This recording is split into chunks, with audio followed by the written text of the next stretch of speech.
On va parler d'un sujet qui touche beaucoup de monde, le Keren Ishtalmut. Et plus précisément, on va voir pourquoi c'est presque toujours une mauvaise idée de le liquider trop tôt. Pour ceux qui découvrent, c'est un plan d'épargne super courant en Israël. Allez, on plonge dedans pour comprendre pourquoi la patience, ici, c'est vraiment de l'or. C'est souvent la grande question. Est-ce qu'on doit le voir comme une somme d'argent coincée pendant 6 ans ou plutôt comme un vrai levier d'investissement?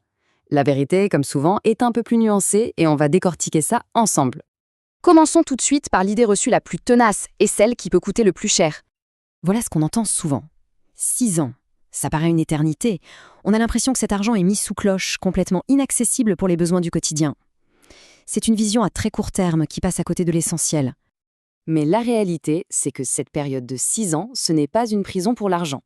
C'est plutôt une piste de décollage. C'est le temps qu'il faut pour se construire un capital solide, un capital qui, demain, permettra de financer des projets importants, une nouvelle voiture, le voyage de ses rêves, refaire la maison, ou tout simplement se bâtir un matelas de sécurité pour dormir sur ses 2 oreilles.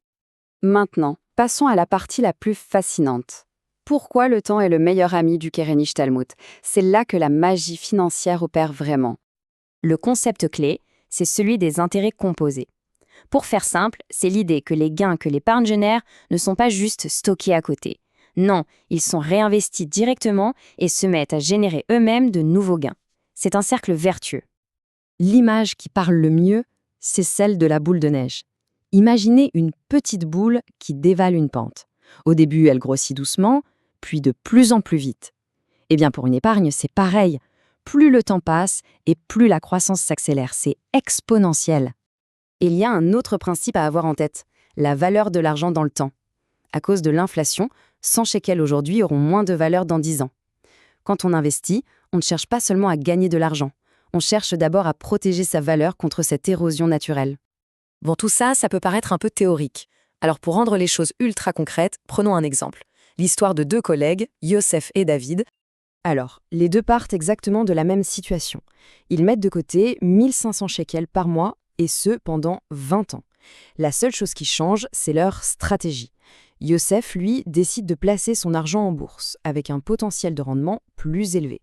David, plus prudent, choisit un investissement classique, moins risqué en apparence. Et voilà le résultat 20 ans plus tard. Le graphique parle de lui-même. David a accumulé environ 500 000 shekels. C'est déjà une très belle somme. Mais Yosef, grâce à la puissance des marchés sur le long terme, il a dépassé le million. C'est plus du double.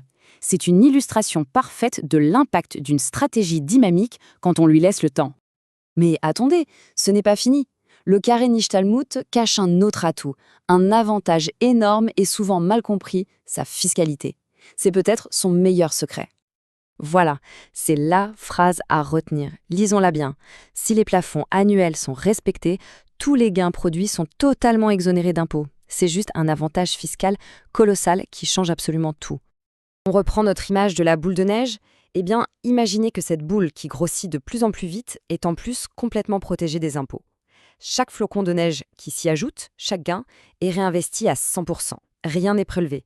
Ça accélère sa croissance d'une façon incroyable. C'est un vrai super pouvoir financier.